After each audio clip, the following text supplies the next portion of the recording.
नमस्कार, मैं राणा कुमार सिंह के भी स्टूडियो के खास कार्यक्रम कहता बेगूसराय बढ़ता बेगूसराय में आज पुनः उपस्थित हूँ रंगमंच की दुनिया से जुड़े हुए एक बेहतरीन कलाकार को लेकर। इनकी जुबानी, इनकी कहानी आप सुनेंगे, निश्चित रूप से आपको लगेगा कि एक ऐसे शख्सियत से मिल रहे हैं जिन्होंने बेगूसराय के नाटक को बहुत बड़ा कहा जाए तो योगदान दिया। इनके योगदान को बेगूसराय का नाट्य क्षेत्र कभी नहीं भूल सकता है।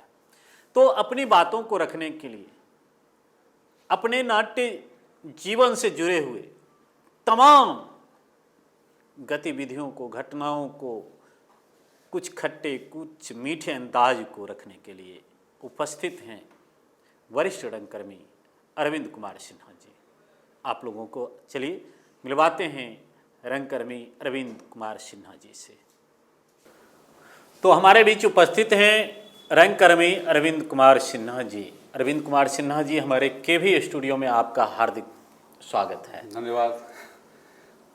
अरविंद जी, रंगमंच के क्षेत्र में आपका योगदान बेगूसराय में कभी भुलाया नहीं जा सकता है, लेकिन हमारे दर्शक जितने भी हैं बेगूसराय के, जो आपके रंगमंच की दुनिया में आपके अभिनय को भी देखे हैं, आज निश्चित रूप से वो केवी स्टूडियो में आपको जब देख रहे हों तो उनके मन में एक लालसा उत्पन्न जरूर होती होगी कि आज अरविंद सिन्हा जी केवी स्टूडियो में कहाँ से उपस्थित हो गए, जो बहुत दिनों से पर्दे के आगे दिखाई नहीं पड़ रहे हैं, रंगमंच की दुनिया में दिखाई नहीं पड़ रहे हैं। साथ ही साथ हमारे तमाम दर्शक ये जानना चाहते होंगे कि अरविंद जी रंगमंच में आने से पहले क्या पढ़ाई लिखाई की है, उनका पारिवारिक परिवेश कैसा रहा, ये सारी चीज़ तो आप हमारे दर्शकों को बताएं कि आपकी प्रारंभिक शिक्षा दीक्षा कहाँ से हुई, कैसे हुई, आपका पारिवारिक परिवेश कैसा रहा। धन्यवाद राणा जी। सबसे पहले तो मैं केवी स्टूडियो के प्रति आभार प्रकट करता हूं कि आपने मुझे यहाँ इनवाइट किया और इस साक्षात्कार के लिए। तो जहाँ तक मेरे पारिवारिक बैकग्राउंड का सवाल है, मेरे पिताजी यहीं कलेक्ट्रेट में थे जी, एम्प्लॉय थे। अच्छा। तो हम लोग यहीं पोखरिया में रहते हैं। पोखरिया में मेरा अपना मकान हुआ और यहीं बीपी हाई स्कूल से मैंने मैट्रिक किया जी। तो यहाँ जब मैं पढ़ा करता था, 8वां या 9वां क्लास था, मुझे ठीक से याद नहीं है जी। तो दिनकर भवन जो टाउन हॉल जी, दिनकर कला भवन हाँ कहते हैं जी, तो उसके उद्घाटन का अवसर था और उस अवसर पर एक नाटक की तैयारी चल रही थी, भारत दुर्दशा जी। तो उस वक्त कुछ ऐसे वो बाल नाटक था जी, बाल कलाकारों पर आश्रित नाटक कहा जाए। तो उसमें कुछ ऐसे कलाकारों को खोजा जा रहा था जो गा भी सके जी। तो मुझे ये जानकारी मिली, मैं बीपी हाई स्कूल में कल्चरल इंचार्ज था। अच्छा। तो मैं चला गया तो मुझे वहाँ मेन कैरेक्टर दे दिया गया भारत का जी।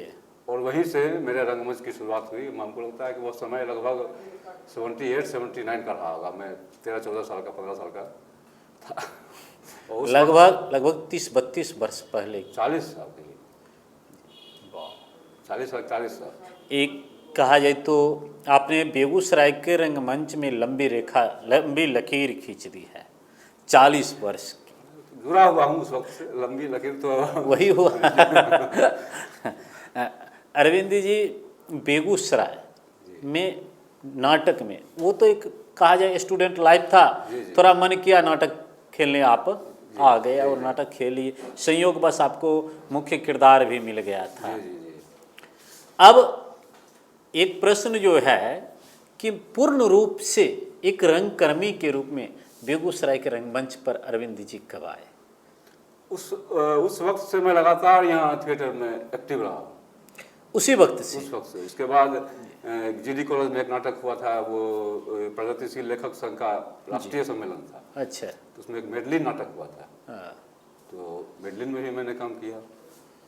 उसके बाद एक प्रतियोगिता बेगूसराय में जिला नाट्य परिषद का गठन करके प्रतियोगिता करवाया गया था जी। तो उसमें अंधेर नगरी में भी मैंने काम किया। अरविंद जी, आप जिस समय नाटक खेल रहे थे जी, उसमें कहा जाए तो ग्रामीण क्षेत्रों के नाटक हो या शहरी क्षेत्रों के नाटक, उसमें तो प्रकाश की व्यवस्था थी नहीं, पर्दा पर ही नाटक होता होगा, जो अभी भी होता है। उसको आप लोग क्या किसी दूसरे माने नाटक के रूप में उसको जोड़ते हैं? नहीं, हम लोग देखिए राणा जी, जी। हम लोगों ने जो यहाँ शुरुआत किया तो हम लोग बिल्कुल मैंने आधुनिक थिएटर हमने स्टार्ट किया उसी समय उसी से समय। यूँ कहा जाए बेगूसराय में नाटक क्षेत्र जो है तो बहुत पहले से आधुनिकता में ढल चुका है। हाँ, मैंने मुझसे भी पहले, आपसे भी पहले। हाँ, ये तो कहा जाए कि नाटक के क्षेत्र में बेगूसराय की क्रांति बहुत पहले से बहुत पहले से। अरविंद जी, एक प्रश्न आता है कि जिस समय आपने नाटक शुरू किए थे उस समय बेगूसराय में मैं जो प्रश्न करना चाह रहा था, बेगूसराय के शहरी क्षेत्र और ग्रामीण क्षेत्र में महिला किरदार जो होते थे, इसके लिए महिला पात्र नहीं मिल पाते थे, पुरुष को ही करना पड़ता था। तो आप किस तरह का किरदार निभाते थे? देखिए, मैं पहले ही आपको बता चुका हूँ कि बेगूसराय में हम लोगों ने जो स्टार्ट किया वो बिल्कुल मॉडर्न थिएटर, आधुनिक नाटक स्टार्ट किया। अच्छा। और महिलाओं का कैरेक्टर महिलाएं ही निभाया करती थी। कुछ उस समय के प्रमुख, हाँ, वो एक थी जो एक्ट्रेस थी, एक कुमुद मिश्रा करके थी जी, एक आभा सिंह है जो अभी समझता कॉलेजिएट स्कूल में टीचर थी। अच्छा हैं जी, कुमुद मिश्रा की एक बहन थी, बड़ी बहन, अलका नाम है। अच्छा, तो वो लोग उस वक्त किया करती थी। उसके बाद के दिनों में एक डॉक्टर प्रमिला श्रीवास्तव के एक कंपाउंडर थे, अच्छा तिवारी जी, इनकी 3 लड़कियां थी, जी, तीनों लड़कियां काम करती थी। बाद के दिनों में हम लोगों ने जीडी कॉलेज में एक वर्कशॉप लगाया, तो वहाँ से भी 3-4 लड़कियां आई सामने। और लड़कियों को सामने लाने में एक हमारी भाभी है, गुठरी भाभी हम लोग कहते हैं उनको। अच्छा, वो भी बहुत काफ़ी मदद करती थी लड़कियों को। हम लोग को ज़रूरत हो तो उनको कहते थे, वो कहीं कहीं से व्यवस्था कर दिया करते। और लड़कियों को रंगमंच पर मैंने बहुत विस्तार से ज़्यादा संख्या आवे, इसके लिए हमारे अनिल पतंग हैं जी, वो लोक नाटक के प्रति समर्पित हैं। जी।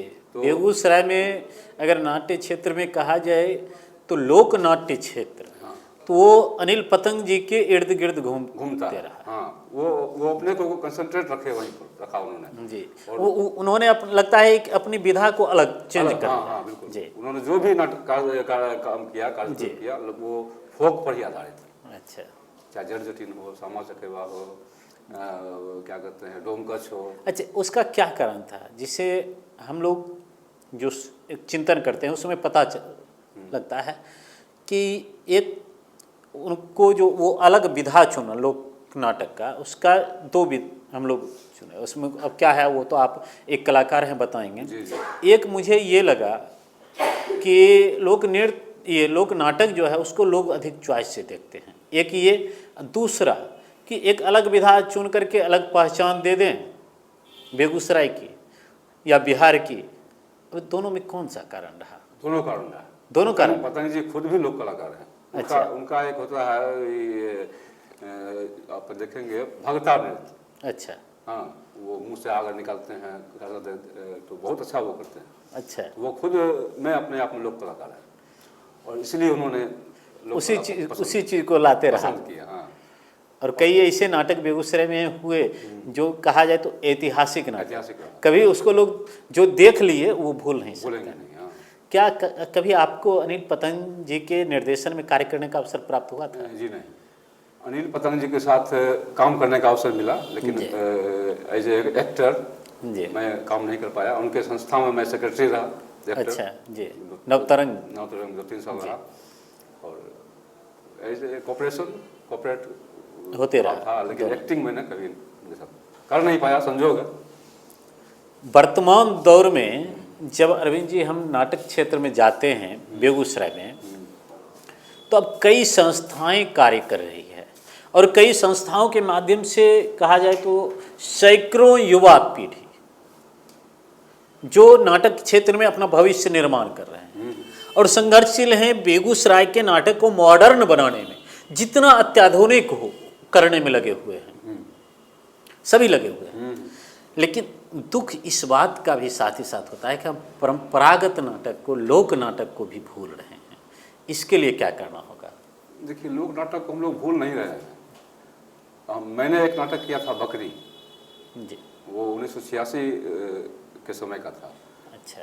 बकरी, ये सर्वेश्वर दयाल सक्सेना का लिखा हुआ है जी। और बिल्कुल इसका ये बेस है फोक पर ही, अच्छा। लोक नाटक पर ही आधारित है ये। उसमें उसका जो भी है धुन, संगीत, म्यूजिक सभी सारा फोक अच्छा। है। जी। और वो नाटक इतना लोकप्रिय हुआ उस जमाने में कि 3 दिनों का शो था और तीनों दिन हाउसफुल, और 1,500 टिकट रुपये का टिकट बिका करता था वहाँ गेट, जबकि उस समय? हाँ, 3 रुपया चार्ज था मात्र तब 1,500 रुपया हो जाता। टिकट, और तीनों दिन हाउसफुल। काफ़ी चर्चित नाटक रहा वो जी। बकरी। तो मैं जनरली डायरेक्शन पर ही मेरा ज़्यादा ध्यान रहा, एक्टिंग मैंने कम किया। अच्छा। हाँ जी, किया, कम किया, डायरेक्शन मैंने क्या ज़्यादा किया। अभी लगता है वर्तमान दौर में जो अभिनय का एक क्षेत्र विकसित हो चुका है और जितने भी कलाकार हैं, एक्टर एक्ट्रेस हैं बेगूसराय में, सभी मॉडर्न थिएटर की ओर बढ़े, मॉडर्न एक्टिंग की ओर बढ़ रहे हैं।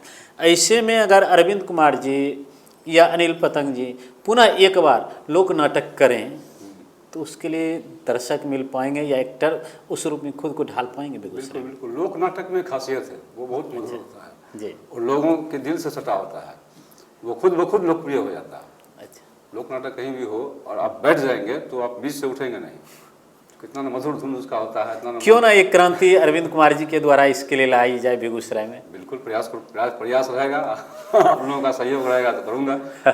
एक होना चाहिए वो चीज़, पुनः जो कहा जाए कि हम लोगों के बीच से लुप्त हो रही है, उसको एक बार पुनः क्रांति करके उसको लाना ठीक चाहिए। है, बिल्कुल प्रयास। और दिनकर भवन हो या ये क्या कहते हैं टाउनशिप का जो है टाउन हॉल, जुबली हॉल, इसमें एक बार फिर पुनः बेगूसराय का जो लोक नाटक है वो गूंजे, ठीक, लोग देखे। प्रयास रहेगा मेरा। और उस समय 1,500 रुपया आता था, इस बार 15,000 से भी अधिक 100 में आए। हाँ, बिल्कुल। ये भी हम लोगों की कामना होगी, इच्छा होगी, और उस परंपरा को फिर से चालू किया जाए। बिल्कुल प्रयास रहेगा। अरविंद जी, आप 40-42 साल नाट्य क्षेत्र में दिए, कई सारे खट्टे मीठे अनुभव आपको मिले होंगे।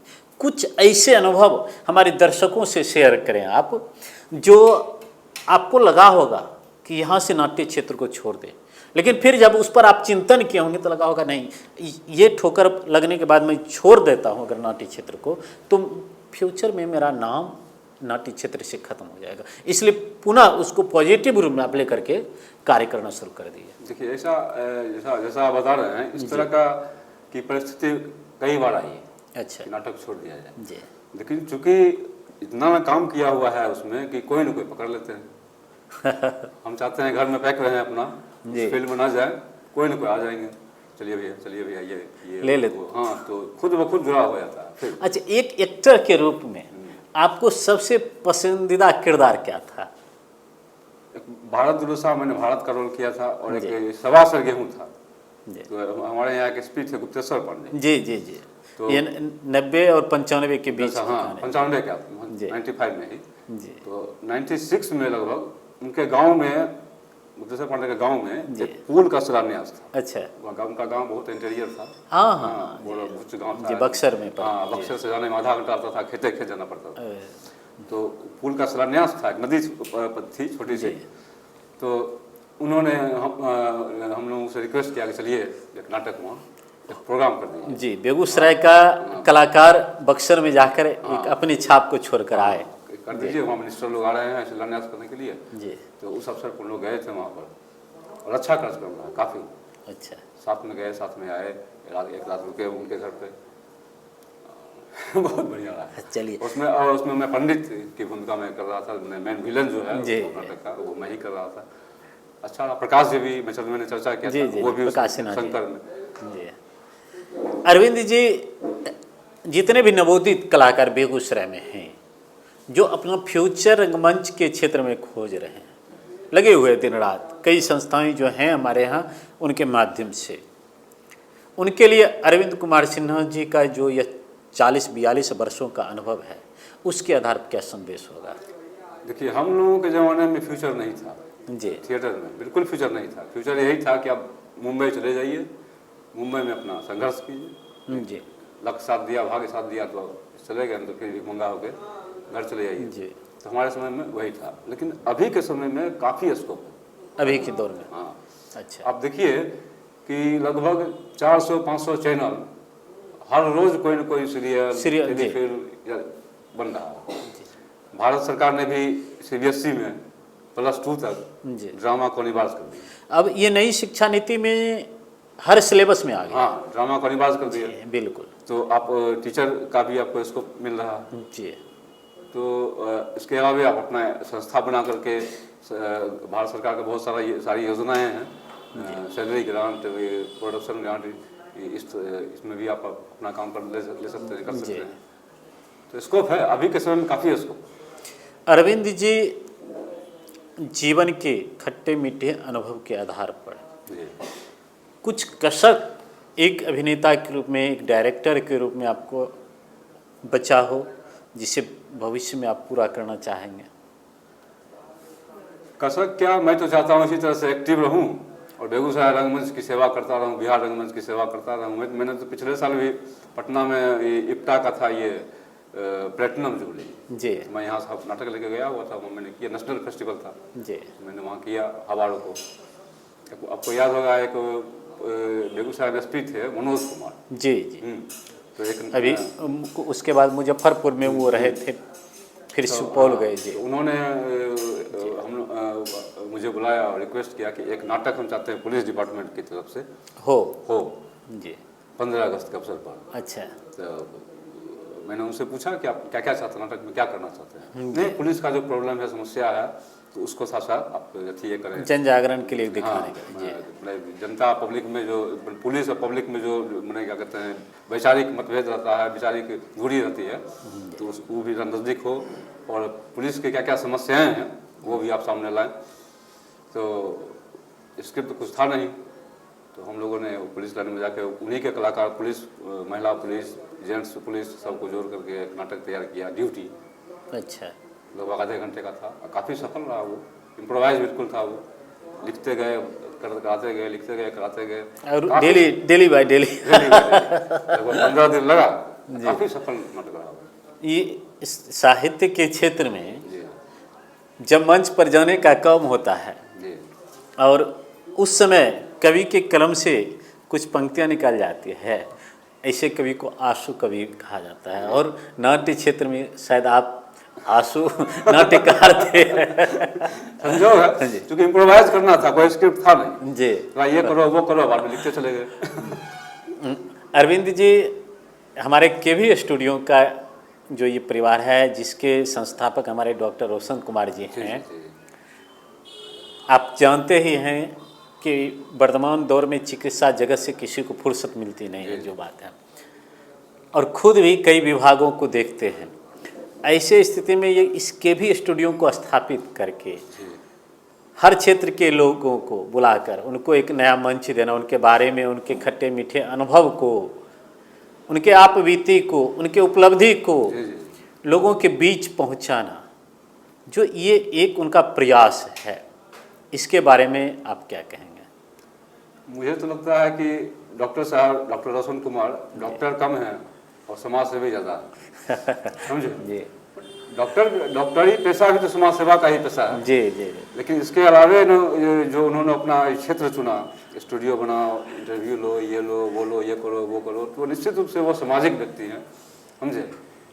जनरली डॉक्टर क्या अपने कमाने के फेरे में रहते हैं और घर में पैक लाते हैं जी, लेकिन ये बिल्कुल सोशल हैं और सामाजिक स्तर पर काम करना चाहते हैं और निश्चित रूप से ये एक पहचान बनेंगे आगे आने वाले दिनों में। बेगूसराय और बिहार के एक पहचान बनेंगे, जैसे हमारे यहाँ डॉक्टर पी गुप्ता थे जी, पहचान बने।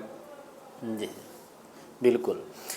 अरविंद जी, अंतिम प्रश्न फिर से आपसे कि नाट्य क्षेत्र में कैसी क्रांति लाई जाए जो बेगूसराय की पहचान जो राष्ट्रीय फलक पर है वो बनी रहे।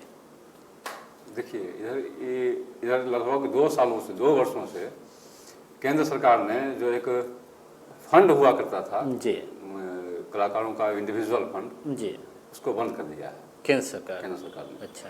तो बंद करने के कारण आप देखते होंगे इधर 2 वर्षों में दिनकर भवन में लगभग नाटक नहीं के बराबर नहीं के बराबर हो रहा है, क्योंकि फंड ही नहीं मिल रहा है। तो आज चंदा पर आप 1,50,000 रुपया खर्चा नहीं कर सकते, नहीं कर सकते। लोग देना भी पसंद नहीं करते हैं, लोगों के पास खुद की भी मजबूरी होती है।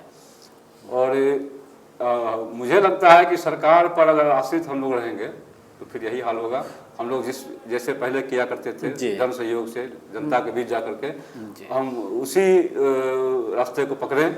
आपके कहने का तात्पर्य ये है कि जो कलाकार होते हैं, जिनके अंदर कला होती है, जिसके माध्यम से वो मंच पर जा करके अपना प्रदर्शन करते हैं, सामाजिक या अन्य तरह की घटनाओं से लोगों को डायरेक्ट रूबरू करवाते हैं। एक एक्टर का ये काम होता है, विभिन्न पात्र को निभाकर। और इस कला के क्षेत्र को बंद करने के लिए, उस कलाकार के भविष्य को बंद करने के लिए सरकार ने उसको फंड देना बंद कर दिया। लेकिन उसे संघर्ष करना है, आगे अपनी पहचान बनानी है, तो अपने स्तर से उन्हें प्रयास करना पड़ेगा, समाज में जाना पड़ेगा जी, पब्लिक में जाना पड़ेगा। आपके कहने का ये तात्पर्य था, तभी सफल होगा। अरविंद जी, वर्तमान दौर में कहा जाता है ये कंप्यूटर युग है जी। लोगों को प्रत्येक दिन रात में सोते समय सोचना पड़ता है कल मुझे क्या करना है, सुबह उठते हैं तो दिन भर क्या करना है, ये निरंतर जो चलते रहता है प्रयास। ऐसे प्रयास में जो अपने पारिवारिक स्थिति से संघर्षशील है, लगा हुआ है, फिर भी हमारे केवी स्टूडियो के तमाम दर्शकों को जो नाट्य क्षेत्र से, कला क्षेत्र से, संगीत क्षेत्र से इंटरेस्टेड हैं, प्रत्येक दिन हमारे इस स्टूडियो में जो भी आपके जिससे कलाकार आते हैं उनके इंटरव्यू को सुनते हैं और उससे प्रेरणा लेते हैं, उससे ज्ञान अर्जित करते हैं, आनंद उठाते हैं, हर चीज़ होता है।